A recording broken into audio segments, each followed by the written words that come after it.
அன்றாடம் வாசல் தெளிக்கிறது அப்படிங்கிறது நம்முடைய கடமைகள்ல மிக முக்கியமான ஒண்ணு.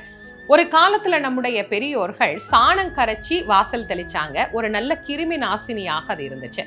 இன்னைக்கு சாணத்துக்கு வழி இல்லை அப்படின்னு வெறுந்தண்ணியில பலரும் வாசல் தெளிக்கிறாங்க. நியாயமா வெறுந்தண்ணிய வாசல்ல தெளிக்க கூடாது.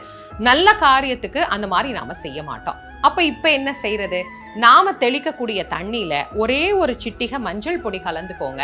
மஞ்சள் கலந்த அந்த நீரை மங்கள நீராக நம்ம வாசல்ல தெளிக்கிற போது நம்முடைய வீட்டுக்கு சகல ஐஸ்வர்யங்களும் கண்டிப்பாக கிடைக்கும். இனிமே மறந்துடாதீங்க, வாச தெளிக்கும் போது வெறுந்தண்ணியை பயன்படுத்தாது, ஒரே ஒரு சிட்டிகை மஞ்சள் பொடி கலந்த தண்ணீரை பயன்படுத்தலாம்.